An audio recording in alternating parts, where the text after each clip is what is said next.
Good evening, everyone. Ads from Unity Trading Group. How are we doing? How are we all doing? Thank you all for watching us, of course. Thank you to everyone who has subscribed so far. If you're new to the channel, you can find us down below and all of our links in the description.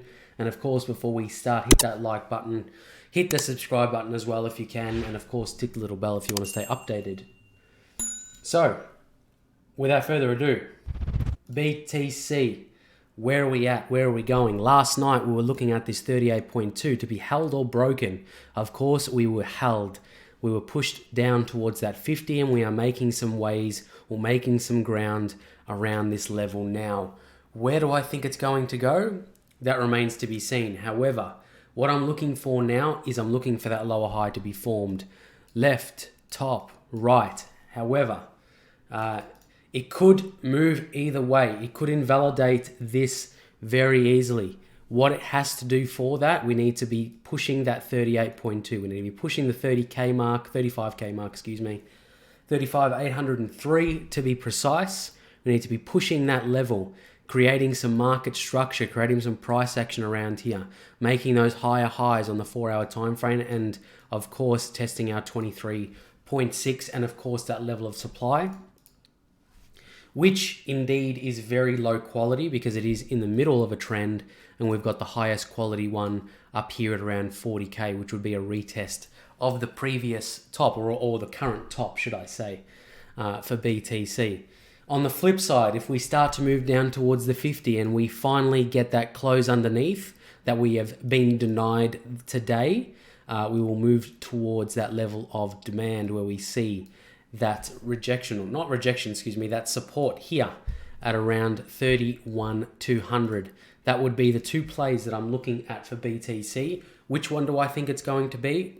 Well, in all honesty, it looks okay for a move down and it looks okay for a move up. That's really, really vague, and I know. However, I'm really waiting for these levels to come to fruition. Are we going to push up, close above this 38? Are we going to push down, close below the 50? Excuse me. We really need more information on this chart, to be completely honest.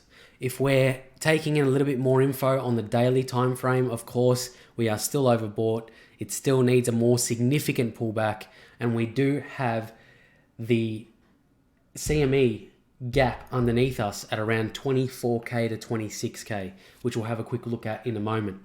So if we're looking at the macro scale of things, probably not the most reliable time frame to be looking at currently. This is really happening play by play, so on a smaller time frame or a smaller scale of things. But it's more apparent to me that we'll probably push down towards that level of demand. That's my opinion. I'm happy to be wrong. Very happy to be wrong. I've taken action and taken steps to protect my portfolio in the event this does happen. And of course, I've taken steps to, give me an edge if we do get the top side potential for BTC. We have been getting bought back underneath this 50 pretty heavily, to be honest, with those wicks to the downside. So we have moved and closed above the 50 a number of times today. I'm waiting for that close above the 38, of course. If we do get that close below the 50, we're heading down towards our level of demand. Moving on, I'll have a look at the CME chart. Where are we? There we are. So like I said, that 26 to 24K gap around that CME area below us, that looks very nice as well for those three formations, or that formation, that head and shoulders formation at the top of a move for the 4-hour time frame looks okay. Are we going to fill that gap? It's the nearest gap to us. 95% likelihood a gap is to be filled. There's less likelihood of the gaps underneath it. But if we've got this gap of considerable size so close to us, if we do get that break of the neckline for BTC and this head and shoulders pattern, that would be the more likely target on the higher time frame on the macro scale side of things for BTC, and expected downwards momentum. Moving on, however, Ethereum, again, not much to go off. We have been getting some support off the 50, that 1017 area, and of course we have been observing that, via the wicks to the downside, and some wicks are better than others.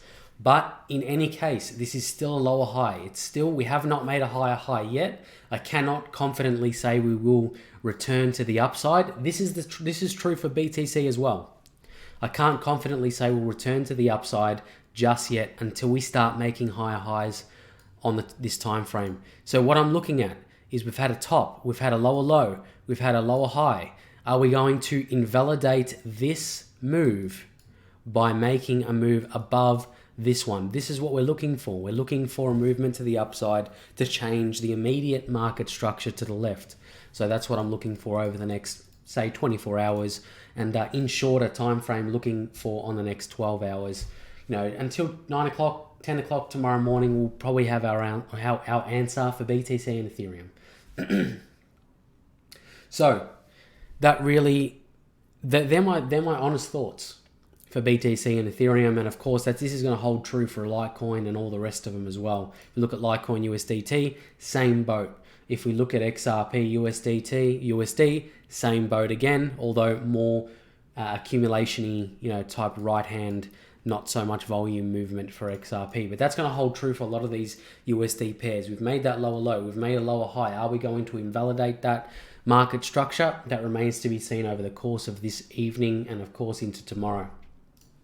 Circling back to Ethereum, this is the formation that I am trying to invalidate. Are we going to move up and create a higher high, or are we going to create another lower low? That remains to be seen with some volume tonight. We'll definitely get our answer, hopefully by tomorrow night's update and live stream.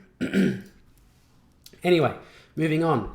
We'll keep this nice, short and sharp for all you guys. So what we did discuss with the DXY yesterday, we were noticing a gap designated in purple. Obviously, this is a regulated market, not financial advice, just ideas and opinions of Team UTG. But moving on to the DXY, we were observing that level, that gap, should I say. You could very, very easily see the gap in between the price action between close and open on the DXY, designated by the purple box. And of course, we closed that gap. So like I said earlier, the likeliness of a gap being filled is 95%. That holds true with BTC. It holds true with regulated pairs as well. I've seen it time and time again. So it is something that happens. And of course, this is now making the decision on whether we're going to make a lower high for the DXY and continue down, or is this the pullback from the top and are we going to continue to the upside? More than likely, when we do get some more volume into this market, i.e. tonight, we will get that answer. So I'll be looking for the immediate 38.2 and 23.6 fib levels to be held and respected over the course of this evening to make that decision to the upside. So, in any case, in short, wait for those levels. Be patient as possible. Don't jump in too early. Wait for that confirmation on these Fibonacci levels. We are in uncharted territory for a lot of the BTC pairs. Where if we do move up for Ethereum, we are entering that uncharted territory, but more so for BTC. If we do continue to the upside and break past that top level of supply, it will once again be uncharted territory. So of course, just make your calculated decisions, plan for upwards momentum, plan for downwards momentum. I'm Ads from UTG. I'll see you tomorrow night. Bye for now.